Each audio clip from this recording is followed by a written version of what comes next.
What's up, fellow lords of gaming, and welcome to an episode of Elden Ring. I'm having so much fun with this game, and I wanted to show you guys that it is possible to basically get through a good portion of the content early on.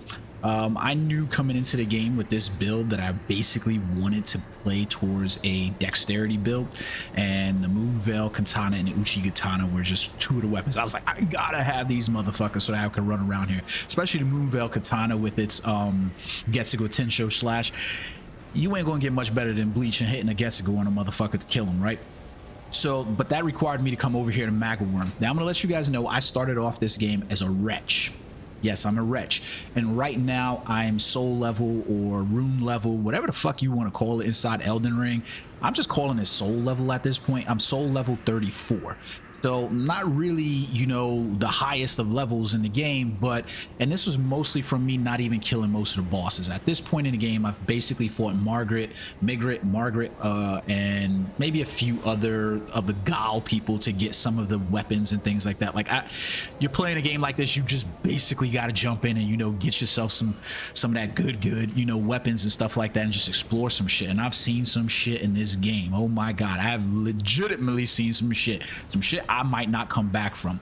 But a lot of people think this Magma Wyrm is a lot harder than he is, and he really isn't. It's not that difficult of a boss battle.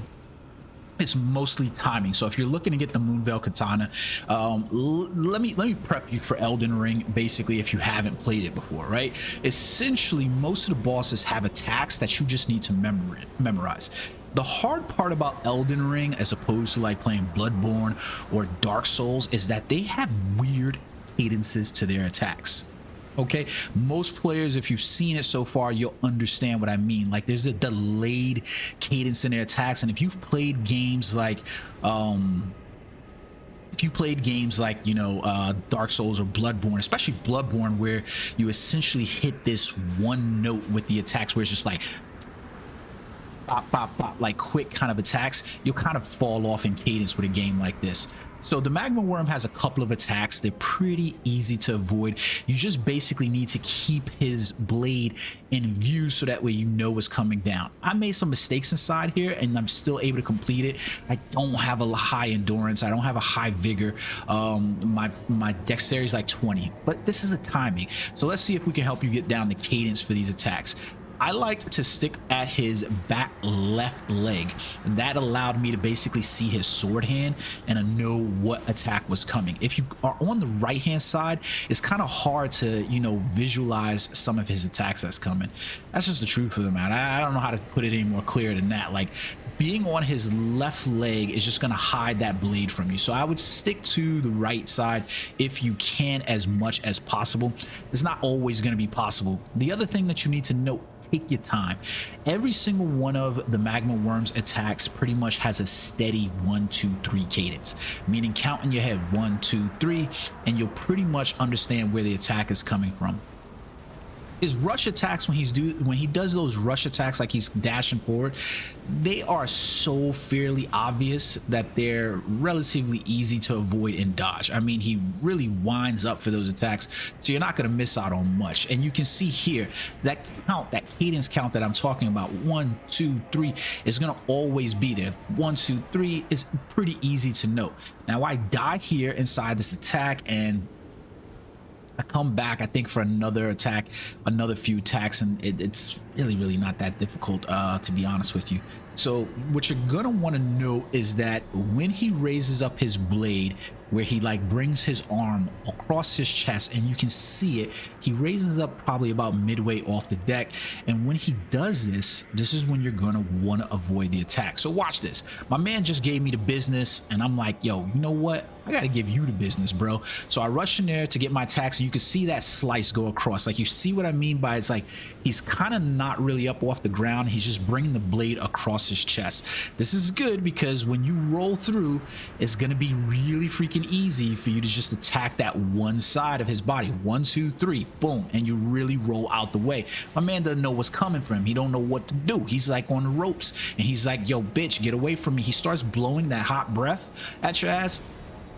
when he blows that hot breath, yo, you really need to just roll to the opposite side, get the attacks in that you can, and then just peace out, you know, for a second. Like get yourself, you know, ready for the next attacks.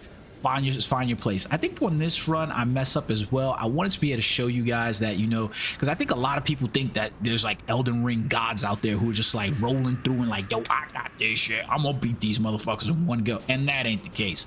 Motherfuckers out here dying, bro. Like they is dying every day, unaliving themselves off of cliffs and shit like that, trying to learn some shit. So just take that into mind, that the bosses are learning experiences, and that's what you're supposed to be doing.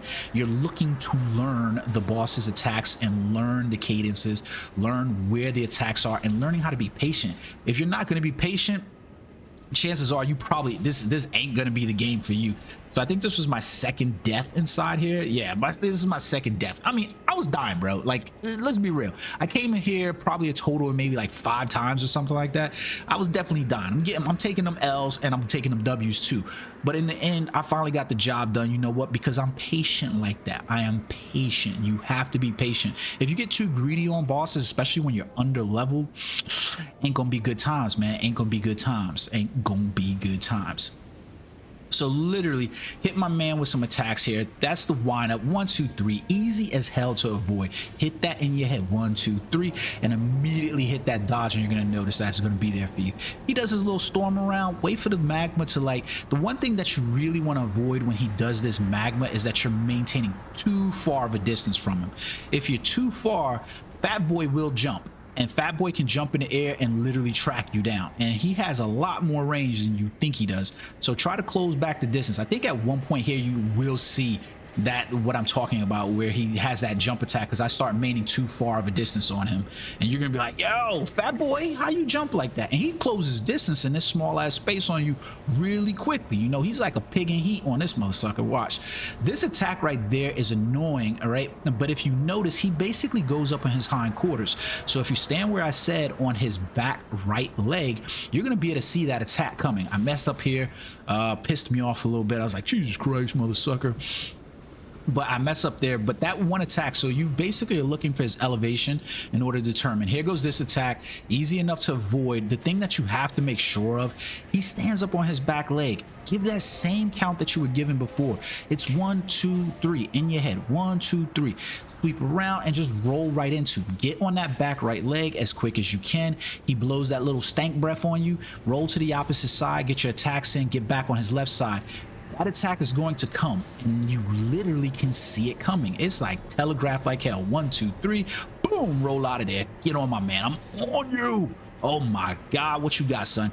This attack right there, like when he does, it's immediate step up that he does.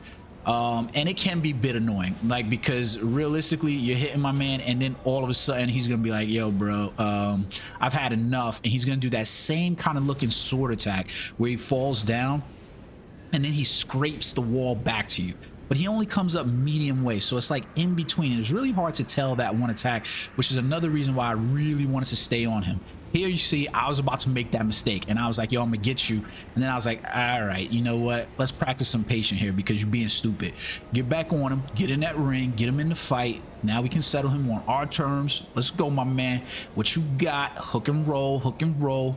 Now we get back into the attack, and you can see this is the attack right there where I'm talking about. He only comes about halfway up off the ground, and then he strokes back. That stroke back will hurt you, so you need to be out of the way of there. A lot of time he's almost stuck in the animation where he's blowing that fire, and those are perfect times to just be hitting him. It's just weird how they did that. I hit that bleed damage there from that Uchigatana, and my man is like, oh, giving you the juice, and you're like, bro, thank you for all of the pleasure. It's like really nice when you hit that bleed damage. Like in this, I think like Dark Souls, it was like Pierce was the shit. Now it's like in this game, it's like bleed damage. I was like, yo, dude, why you taking me for the ride? Leave me alone. He was just putting me out of position with that one. I think this is the part right here where I think he jumps up in the air and he's just like, yo, bro, I'm gonna make you struggle. But you can see, like, it's simple once you understand the mechanics, once you understand the cadence, and then you understand what's happening. because all of his attacks follow the same exact cadence. It's 1, 2, 3, boom, and this sword swipe happens. That was the one where he jumped down on me. I was maintaining too much distance from my man. He was like, get over here, but he came to me. So it was like really, really weird, right? So now I'm rolling around because I'm like, yo, I need to get this health back. And that's another thing. If you're low level and you don't have a lot of vigor, you need to make sure that you are maintaining high health. Not like, don't leave a little bit off, because any one of his attacks is gonna put the hurt lock on you. It's gonna put the business on you. It's something one shot kill. He ain't Renala, he ain't, you know, Randy, but he gonna put the hurt business on you. So he ain't Millennia, so get on his ass, you know what I mean? Now, so I'm in here right now and I see that I got him down half health, and I'm like, I gotta be patient, you know. There goes this attack where he slashes back. Luckily I'm on his left hand leg because I was really out of position there. I get what I can, and here goes the spin attack. 1, 2, 3, baby. Okay, let's get back on this. Boom, boom, boom. I was hoping that he was going to hit another bleed, but I didn't see it happening anytime soon, to be honest with you. But I was still trying to stay on it to just kind of keep it up, you know what I mean? Like every single attack, if you watch this video back, you're going to notice is that 1, 2, 3 mechanic every single time. Boom, boom, boom. Got him, my man. Got him, got him. So you can see this inside here. Like I'm playing a little dangerous here, but I was like getting so excited. I was like, oh cool, this man's already dead. He's like showing me the white meat. So I was like, cool, cool, cool. But then I quickly realized, I was like, yo, you tempting fate right here. Stay out of my man's vision. And we literally did that, and thank God, because if I had stayed attacking on him, being aggressive, what would I got? Absolutely nothing. So I'm in the ring with my man right now, and I'm like, yo, just be patient. My man is, you know, set him up for the okie doke. You can get the knockout, but you ain't gonna get the knockout with one shot. So let's do this. The really weird part is I've been playing this game a lot like I played Dark Souls, and not using any of my summons, not using any of those things. And that's the attack right there that I was telling you about. You got to be careful for that one, because he pulls it back and you forget, because you almost think he's going to do that other attack, but it ain't really coming. Boom. So there it is right there, and he's not going to make the pullback because he went on his full 1, 2, 3, boom, roll straight through. My man was hurting right now. He was hurting. Look at him. He's mad again. My man's just storming on around this small ass space. I was surprised that they put this dude in this small ass space. And the funny part is I had already been to the red area of the game, so I've seen some dragons. You know what I mean? Like, I've seen some dragons. This dude's a worm. When I say there's some dragons for you to come out, that's gonna come at you, they gonna come at you.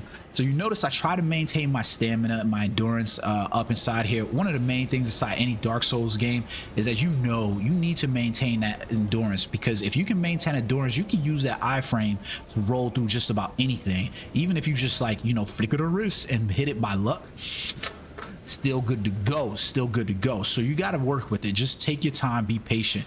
I hit him a couple of times more here. I can see that he's low on health. I'm just like, all right, be patient, be patient. And you notice I'm only taking about 3 strokes because I don't have enough endurance to basically give me more than that. And boom, hit him finally for that last attack. So sweet. And I collect that dragon heart and that moon veil, maybe, and now I am ready to proceed through the game, because that's really what I wanted in order for this playthrough to run through, is just get that moon veil and dragon heart. So be patient, guys, it's coming. I'm going to show you some more videos in the future here, so that way you guys can see exactly how the play is. Until next time, peace, guys.